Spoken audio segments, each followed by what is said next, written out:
is by Eric Feinendegen. Its title, Ooh-Rah. Ooh-Rah, Eric Feinendegen.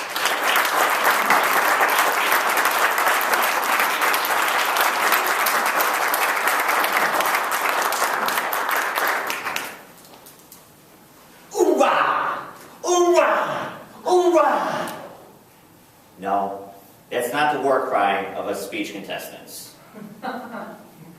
Rather, that of the men and women of the United States Marine Corps.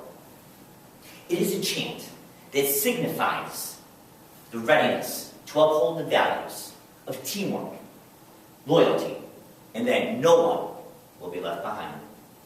Translated to those of us outside the military, it means that none of us is as good as all of us. Master Toastmaster, fellow Toastmasters, and honored guests. This philosophy of thinking as a whole, rather than just as individuals, I believe, can serve us all. I feel this to be true because not too long ago, it brought me to a defining moment in my life. It was 8:52 a.m. on a Saturday morning last December. I was running late for a basketball game that I had to referee. As I got to the gym, I quickly changed my clothes and I ran to the scorer's table. As I got to the table, I was stopped by something very unusual that was laying there. It was a newspaper article dated November 1990, some 23 years ago. Curiosity got the best of me, and I had to read it. It was a story about a young man named Sean McInerney, who at the tender age of 19 was tragically killed in an auto accident coming home from school. As I finished reading and I began to turn around, there was an older gentleman standing behind me who put out his hand to shake mine. And he said, "Hi, I'm Jim McInerney, Sean's dad." "Mr. McInerney," I said, "I knew Sean. We went to high school together." Now, you ever have a moment in your life where you meet somebody for the very first time and there's that instant connection? Well, Jim and I had that instant connection. And even though I had to start those games, I instead decided to share some memories about Sean with his dad. And we had a great time talking. I mean, we talked about Sean and I playing sports together. The fun that we had with classmates that we both knew. And of course, the time when we glued the PE teacher's locker shut. Now, I wasn't surprised to find out that Sean's dad had never heard that story. But as we laughed and talked, I noticed both a twinkle and a tear fill the eyes of a still grieving father. And he looked at me and he said, "Eric, this basketball tournament is being held in Sean's honor. Not only for what he meant to us, but to others as well.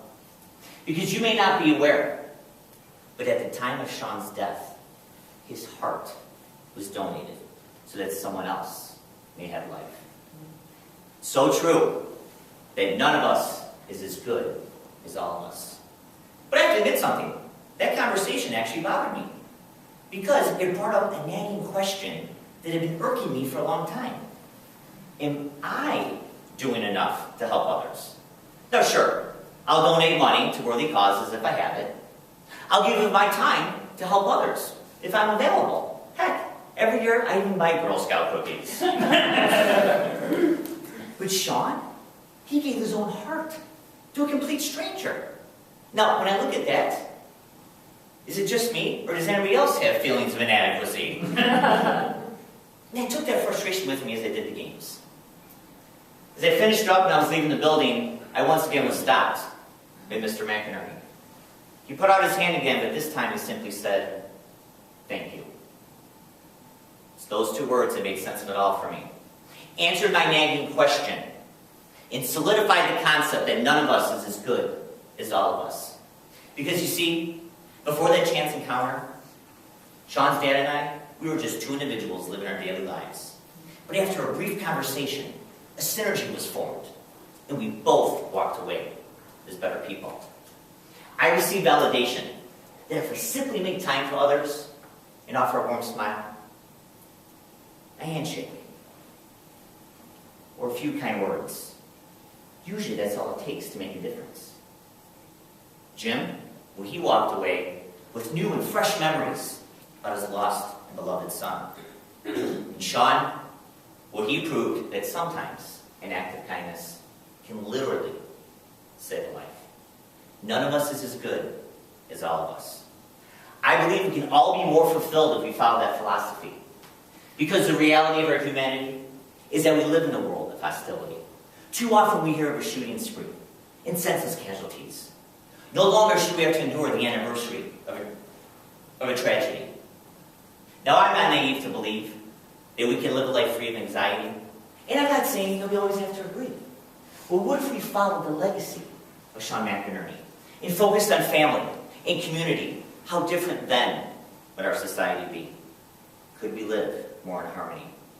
I believe it's a possibility. So what's the key? To understand in this life, it's not all about me. Through synergy, 1 + 1 can equal 3. And if we just remember, if we make time for others, usually that's all that's necessary. So let's change history, create new memories. And when we do disagree, before we make a fuss, just remember that none of us are as good as all of us. Say it with me. Ooh-Rah! Master Toastmaster.